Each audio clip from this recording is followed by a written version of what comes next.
Түз эфирде күндеме маалымат программасынын жыйынтыктоочу чыгарылышы студияда Айтурган Сатиева. Саламатсыздарбы, бул чыгарылышта. Депутаттардын тобу журналисттерди кылмыш жоопкерчилигине тартуу жөнүндөгү мыйзамды кайрадан добушка коюуну талап кылышууда. Парламентарийлер ага түшүнбөй эле кол коюп коюшкан деген пикирлер бар. Жаңы асфальт бетон заводу Талас областында ачылды. Эми эски жолдорду оңдоп түзөө жана жаңыларын куруу аталган аймакта мурдагыдан тездик менен жүрөт. Радиоактив көмүрдү адаттагы көмүр менен аралаштырып өрттөп салуу. Вице-премьер-министр Валерий Дели Бишкек жылуулук электр борборундагы маселени чечүүнүн адаттан сырт жолун сунуштады. Кыргызстанда бензин менен дизелдик отун арзандады. Азырынча 50 тыйынга гана Мунай трейдерлер бирлиги сатып алуу бааларын төмөндөтүүгө жетишкен. Жогорку кеңештин депутаттары башкы прокурор Аида Салянованын өткөн жыл үчүн отчетун канааттандырарлык деп тапты. Парламентарийлер башкы көзөмөл органынын жетекчисине мыйзамдагы оору Азиз Батукаевдин бошотулушу жана учуп кетишине тийиштиги бар кызмат адамдарына юридикалык баа берүүнү тапшырышты.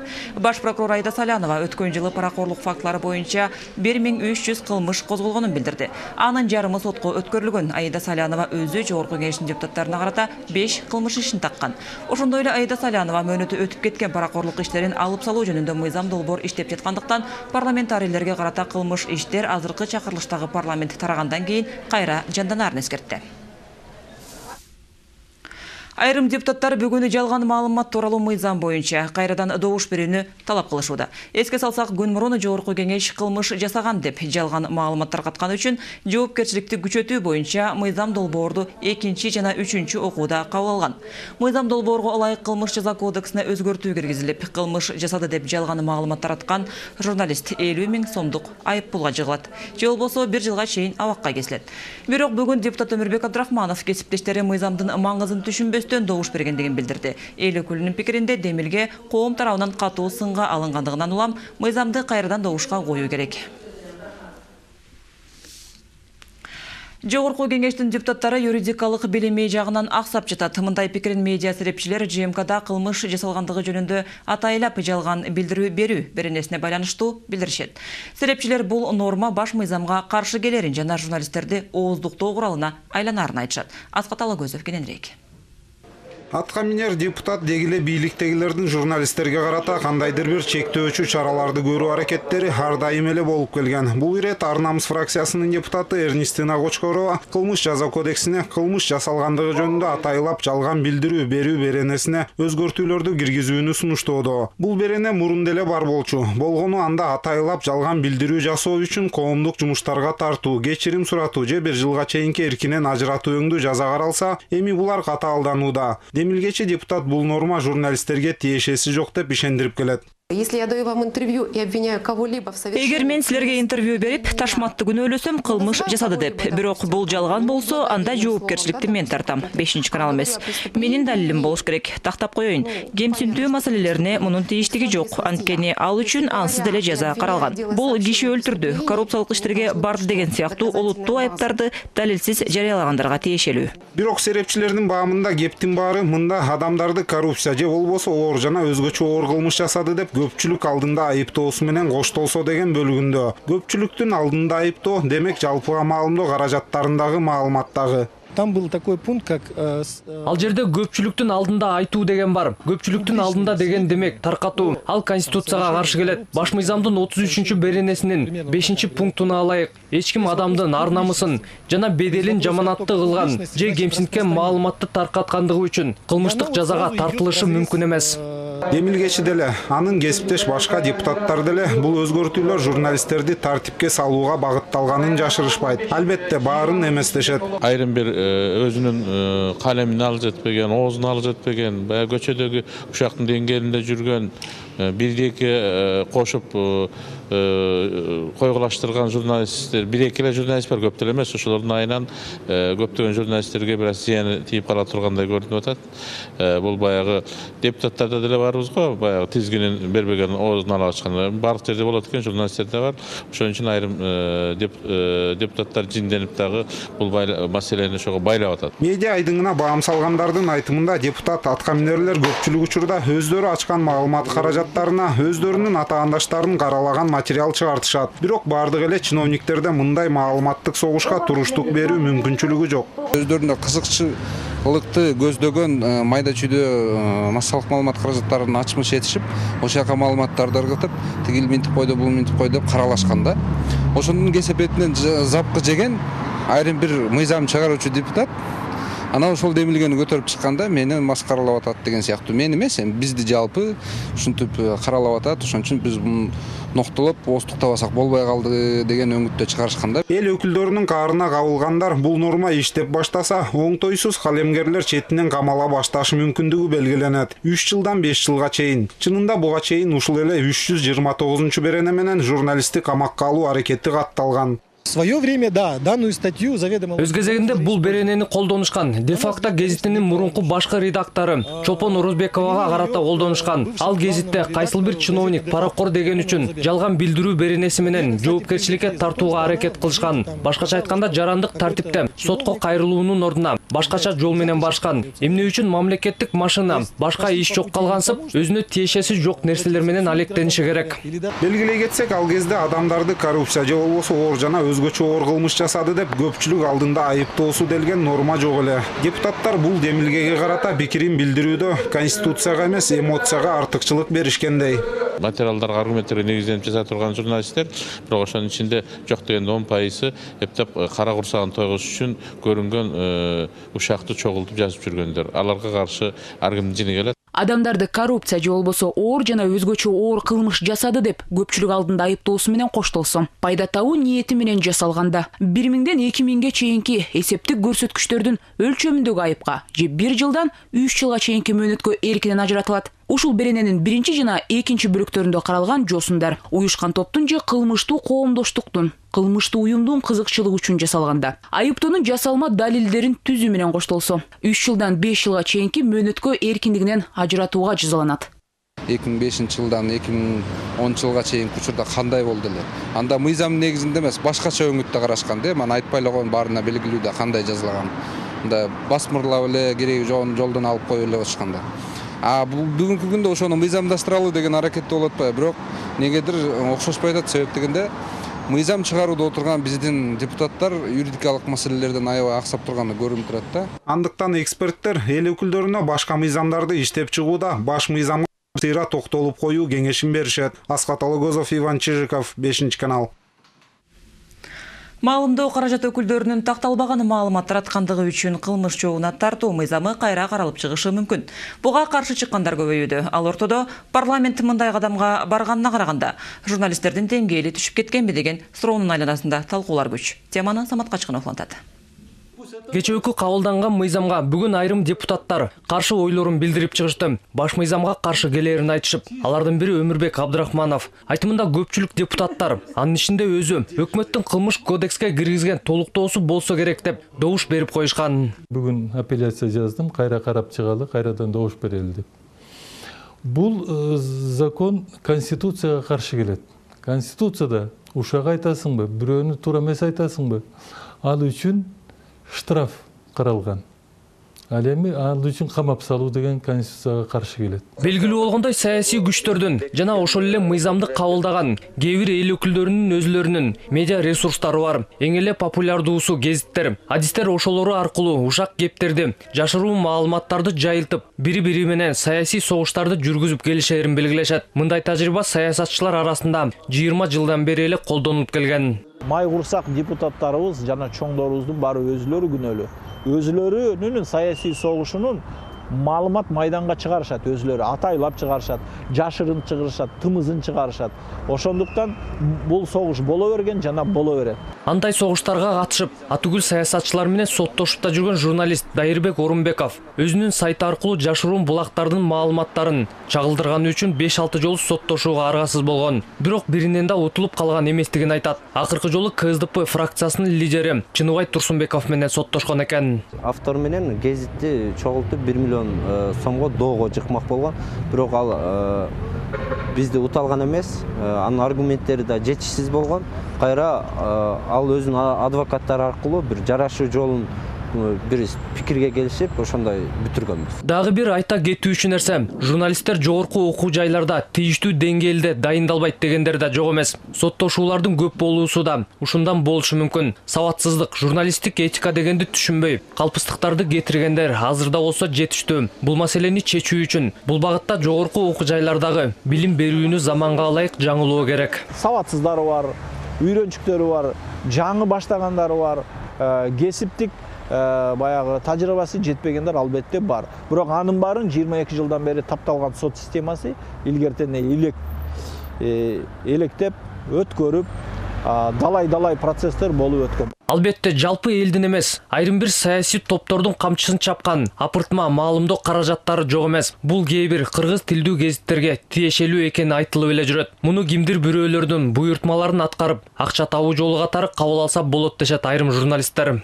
Бул гезит бүгүнкү күндө кайсы бир деңгээлде бизнес булагы катары дагы ал гезит ээсинин өзүнүн иши жанагы буйртма же болбосо ошондой рекламалык негизде материалдар бергенге ал бул мыйзамдуу эле көрүнүш.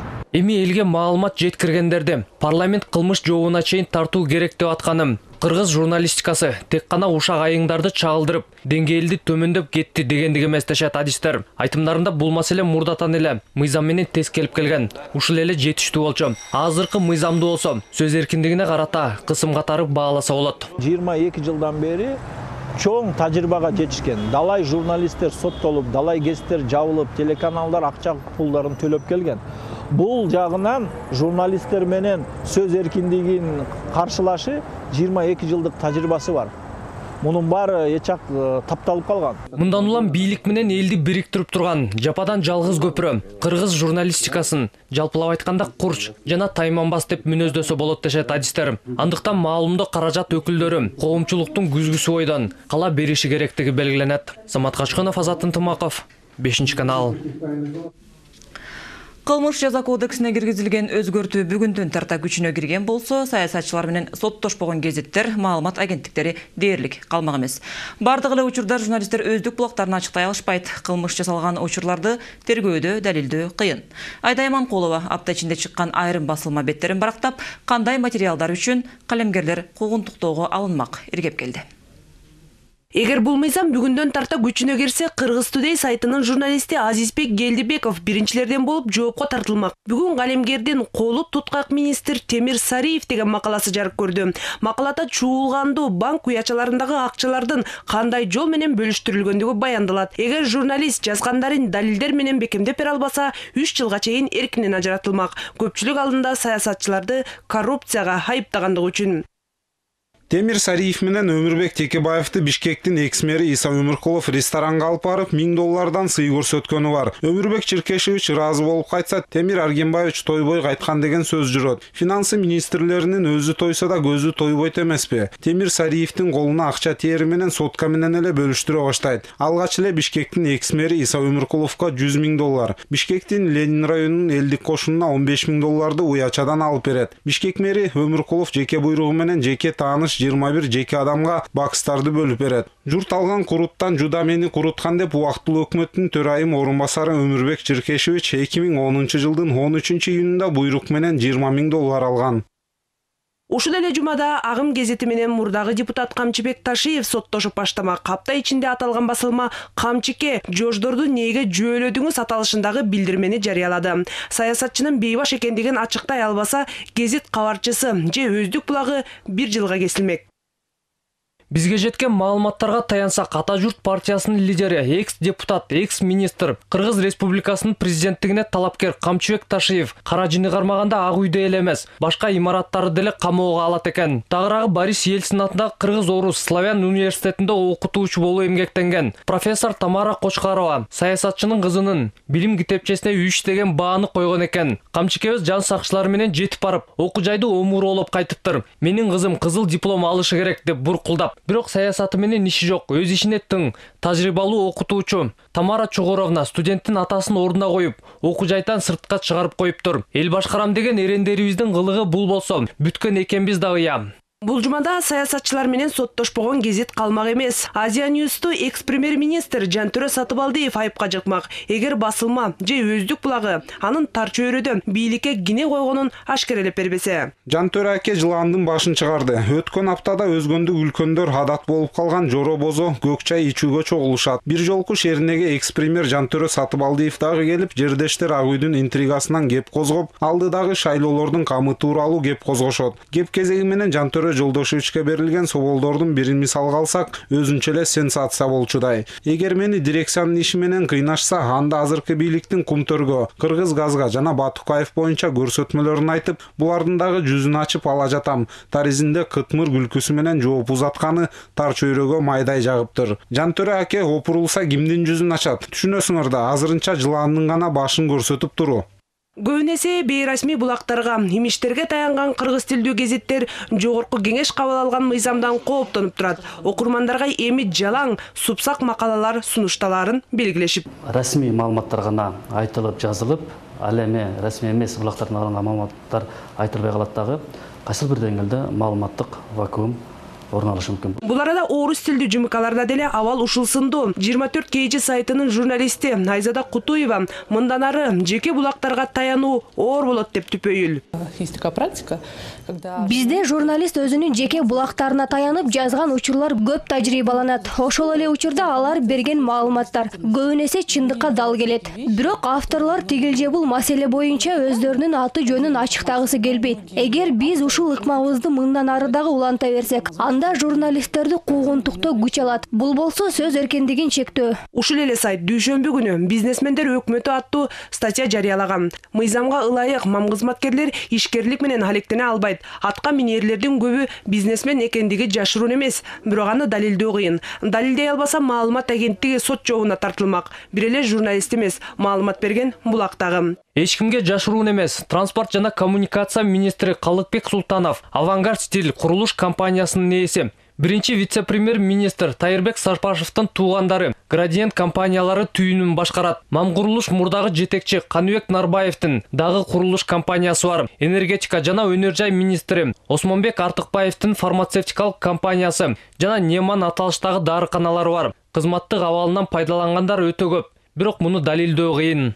Бул мыйзамдын кесепетин журналисттер эле эмес, чиновниктер дагы тартаары белгилүү. Саясатчылар, өзгөчө депутаттар бири-бирин кылмыш жасады деп коомчулук алдында айыптаган учурлары жетиштүү. Эгер мыйзам күчүнө кирсе, анда атка минерлер бири-бири менен соттошуп атып, эркиндикте эч ким калмак эмес. Бирок эл өкүлдөрү коркпойт эмеспи? Аларды жазадан кол тийбестик макамы коргоп турат. Айдай Аманкулова, Азамат Именкожоев, 5 канал.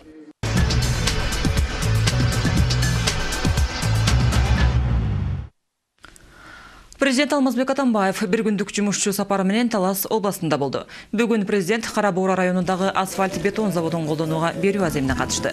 Заводдун өндүрүмдүүлүгү саатына 120 тонна асфальт бетон аралашмасын түзөт. Ишкананын курулушу Түрк грантынын эсебинен 24 миллион сомго каржыланган. Койсун карындашым азыр жол боюнча, маселелер боюнча туура айтып атат. Кыйналып атат Таластын эли. Жол жок.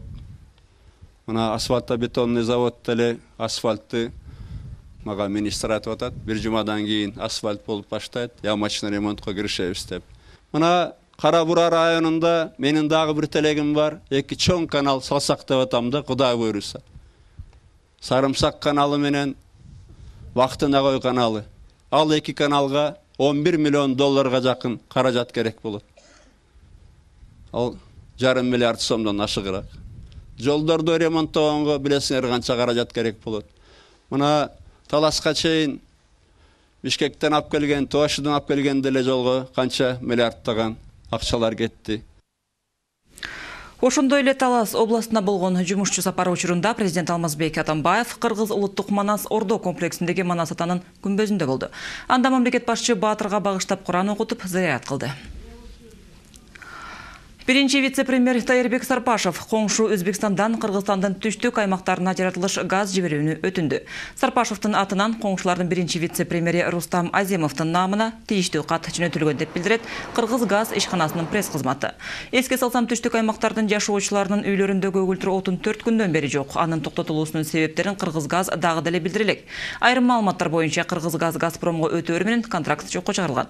Башка маалыматтарга караганда макулдашуунун мөөнөтү аяктаган. Ушул тапта маселени чечүүгө Газпромдун жетекчилиги киришти. Бүгүн Кыргызстанда бензиндин чекене баасы 50 тыйынга арзандады. Бул туурасында Мунай трейдерлер бирлиги билдирүүдө. Нарк бензиндин 80-чи, 92-чи жана 95-чи маркасына карата төмөндөдү. Баалардын ылдыйлашы Кыргызстандын бардык аймактарында жүрүүдө. Буга себеп Мунай өндүрүмдөрүнүн жаңы партиясынын мурдагыдан арзан сатылып алынгандыгында. Мындан сырткары валюталык рыноктун турукташуусу да шарт түзгөн. Өлкөнүн экономика жана инвестициялар боюнча вице-премьер-министри Валерий Диль алгачкы жумушчу сапарын Бишкектин жылуулук электр борборунан баштады. Алгачкы эле сунушу 2 жыл мурун Казакстандын Кулангенден келген 600 тонна уулуу көмүрдү таза көмүр менен аралаштырып өрттөп салуу болду. Борбордогу саякат жөнүндө Нурсулуу Нуркамилова. Алгач эле вице-премьер Валерий Диль ишкана жетекчилер менен биргеликте кампада үйүлүп жаткан казакстандык куландын радиоактивдүү көмүрүнө назарын салып, эмнеге азыркы убакка чейин алынып кетпей жатышына кызыкты. Сюда был завезен на хранение, да.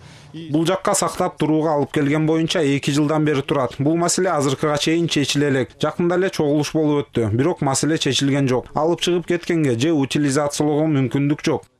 Валерий Диль радиоактивдүүлүгү жогору делген көмүрдү башка отундар менен аралаштырып өрттөп салууну сунуштады. Азыркыга чейин 600 тонна куландын радиоактивдүүлүгү жогору көмүр сакталууда. Аны чыгарууга же болбосо утилизациялоого мүмкүнчүлүк жок. Валерий Диль жакынкы аралыкта бул маселени чечүү керектигин белгиледи. На данный период в работе беспосредственный режим мельницы Андрей Володя в работе.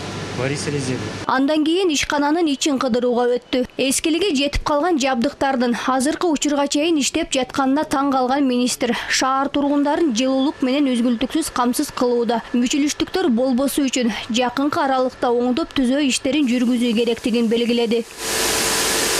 Жылуулук электр борборунун иши менен үстүртөн таанышып чыккан соң Валерий Диль жана ишкана кызматкерлери тегерек столго чогулушту. Кыш мезгилинин натыйжалуу жыйынтыкталышы боюнча ишкана кызматкерлеринин отчетун уккан соң негизги маселени талкуулоого өтүштү. Жылуулук ишканасын реконструкциялоо боюнча Ордо калаада эң ири инвестициялык долбоор ишке ашканы турат. Ал үчүн жылуулук станциялар борбору дээрлик 386 миллион АКШ долларын сарптамакчы. Самый интересный вопрос. Эң кызыктуу маселе десем болот, ишкананы реконструкциялоо жагы. Менин бүгүнкү келишимдин бирден бир себеби да дал ушул маселе. Учурда жаңы жабдыктарды орнотуу боюнча Кытай компаниялары менен кандай сүйлөшүүлөр жүрүп жатат? Каржы маселеси, иштин жүрүшү тууралуу тийиштүү график түзүлдүбү? Проект модернизации. Жылуулук борборун модернизациялоо боюнча долбоор 3 бөлүккө бөлүнгөн. Биринчи иштетүүгө жарактуу жабдыктарды модернизациялоо, экинчи жабдыктардын бардыгын демонтаждоо, үчүнчүсү Бишкек жылуулук электр борборун модернизациялоо. 1-июлга Тибие ишканасы 2 долбоорду иштеп чыгат. Сентябрдан тартып болсо жабдыктарды демонтаждоону башташат. Негизинен жылуулук ишканасын реконструкциялоо иштерин 2017 жылдын аягына чейин бүтүрүү пландаштырылган. Жакынкы 3 жылдын ичинде жылуулук ишканасында эскилиги жеткен жабдыктардын баардыгы алмаштырылуусу мүмкүн. Анын ичинде 13 казан жана 7 турбо агрегат. Ремонт иштери шаардыктар үчүн эч кандай тоскоолдукту жаратпайт. Анткени жабдыктарды алмаштыруу мезгилинде тургундарга үзгүлтүксүз жылуулук берилип турмакчы. Нурсулуу Нуркамилова, Урмат Мамбеталиев, 5-канал.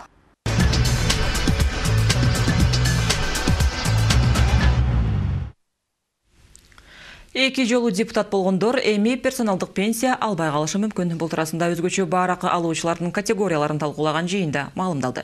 Каржы министринин орун басары Арзыбек Кожошовдун билдиришинче, эл өкүлдөрү ансыз деле өмүр бою бардар жашоодо жашап келишет. Мамлекеттин эсебинен өзгөчө пенсия алышы калктын нааразычылыгын жаратууда. Өзгөчө бааракыны жогорку мамлекеттик сыйлыктардын ээлери. Мамлекеттик кызматтарды 5 жылдан кем эмес жетектегендер: эл артист, эл акын, эл жазуучу, эл сүрөтчү, эл мугалим, дарыгерлер алчу. Айрым категориялардын кыскартуу боюнча жобону өкмөттүк комиссия кайра карап чыкмай болду. Даярдалган долбоорго ылайык депутаттар менен кошо мугалим жана дарыгерлер дагы персоналдык пенсия алуу укугунан ажырап калмак. Бүгүнкү күндө 2600'дөн ашык персоналдык пенсионерлер бар. Аларга 286 миллион сомдон ашык жылына каржы сарп болот да.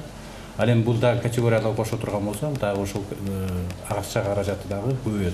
Бирок мааниси бул акча каражатын сакталышы көбөйөт эмес, биз жанагы туура элдин баары кабыл ала турган категориядагы элдердин баары туура деп кабыл ала турган биз жобону иштеп чыгышыбыз керек. Жашы 90'дон ашқан соғыштың катышуучусу Асек Орманбетов 5 канал жеңиш күнүн отурлай баатырлардын азыркы жашоосу жөнүндө айтып берүүнү улантат. Биздин каарман башкалардан өзгөчөлөнүп акындагы күөлүү күчтүү жаш муунга дайыма үлгү көрсөтүү аракетинде. Анткени менен кысталып күн көрүп жаткандардын арыз муңун уккусу келбегендерге нааразычылыгын жашырбайт. Кайраттуу карыя туурасында Айгерим Жаныкул кызы. Эмне бар? Сок бар. Соктон бер. Асек чоң ата өз алдынча соода жасап, жеген тамак ашын өзү белендейт. Кээде анча алыс эмес жерге басып, сейилдеп да калганы бар. Бала чакасы болсо тынбай эле келип турат. Болгону кысылбай, эркинирээк болууну каалаган карыя жалгыз жашагысы келген. Бир топ жылдардан бери мына бул чакан үйдө турат. Карылык баскан соң көз көрүү да начарлап, өз айтмакчы отуруп туруу, басуу дагы оорлошот. Күндө таңкы 6-да ойгоноор менен гимнастика көнүгүүлөрүн аткарууну адатка айлантканы дагы мына ушундан. Анын үстүндө согуш маалында Белоруссия Украинаны бошотууда, фашисттер менен болгон салгылашууда оң бутуна октуйуп, ошондон бери кыймылына тоскоолдук жаратып келет. Мен бутту согуштан бергем. Буга 71 жыл болот. Көз көрбөй калды. Өт жоқ, мен күшім майды тамақ жей албайм. Бирок мен даяр болушум керек. Мен мына сен менен сүйлөшүп атам, көчөдө жүрөм, муну бар үлгү деп эсептеш керек. Эми 91'де келген киши көзү көрбөсө, буту жок болсо бул кыйын да. Бирок мен буга баш ийбешим керек. Мына мен жашаганда эртең менен мен саат 6'да турам. 4-5 эле саат уктайм мен. Туруп 1,5 саат мен өзүмдү даярдайм. Гимнастика ойнойм, колу бутумду чоем. 2 жыл мурун байбичесин жоготуп, жалгыз бой жашап жаткан Асек чоң ата алган пенсиясын өз керегине жеткирүүгө аракеттенет. Болгону ден соолугуна байланыштуу тамак ашты ылгап сатып алганы болбосо, коммуналдык кызматтарга деле көп коробойт. Кышкысын гана айырмачылык бир аз байкалбаса, анан калган каткандарын небере чөбөрөлөрүнүн көңүлүнө карап, акча карматып коерун айтат. Маяна президенттик стипендия 3000 сом. Мына сууга, ысык сууга, муздак сууга, электр жарыкка 7000 сом берет. Мындан көп болсо мына кыштын күнү көбүрөөк чыгым болот, отопление үчүн алат, жылуу үчүн алат. А мында жөн күнү чогулуп келсе 300 сом кетет. Чыгармачыл чымыны 75 жашында ойгонгон Асек Орманбетов согуштун апаатын сүрөттөп жазган ырларын, повесттерин китеп кылып чыгарганга да үлгүргөн. Өзү издеп тапкан демөөрчүлөрдүн жардамынын арты менен чогулган каражатты кайра майыптар үйүнө, жетим жесирлерге же өзү теңдүү ардагерлерге таратып жардамын аяган эмес. Антпесе 5 кол тең эмес. Кыйналып жаткан согуштун катышуучуларынын кайрылууларын көп эле чоңдор укмаксанга салганын өзү деле көрүп жүрбөйбү? Бул жашоонун сыры эмес. Баягы эски система толук жоюлу элек. Мына биз азыр президентибиз, өкмөтү, жогорку кеңештер айтып атпайбыз, болдук, мындай болобуз деп. Кемчилдик бар. Мен буларды бетине айтам. Мына көйгөйлүү ичине батпай калган байкуштар арыз жазат. Ошол арыз президентке, өкмөткө, жогорку кеңештин төрагасына жетпейт экен. Анткени менен кийинки убактарда көзүм ай таптакыр короп, ырларын чоң-чоң жазуу менен кагаз бетине түшүргөнгө туура келет. Анда-санда жаш кезинде бала чака небере чөбөрөлөрү менен түшкөн сүрөттөрдү барактап калган менен алар деле араң дегенде көрүнүшөт. Булар кыйын бала болду бул. Бул манасы айтат, баарын айтат. 91 жашка таяп калган Асек ата күн өткөн сайын убакыттын асылдыгын бааларын айтат. Жалгыздын ааламында өзү менен өзү жашап атса да, чыгармачылыгынын натыйжасы ач көздүк ашынган заманда көрөр багары жокторго биртке болсо дагы жардам берип жатканына сүйүнөт. Айгерим Жаныкул кызы, Кубанычбек Мамытов, 5 канал. Бүгүнкү чыгарылышын күндөмү маалымат программасы мына ушундай жаңылыктар менен жыйынтыктайт. Алдыда эртеңки күнгө болгон аба ырайы тууралуу маалымат күтөт. Кайрадан эфир аркылуу жолукканча сак саламатта туруңуздар. Хондроксид орну басып гана койбостон муундарды артроздон жана остеохондростон дарылайт.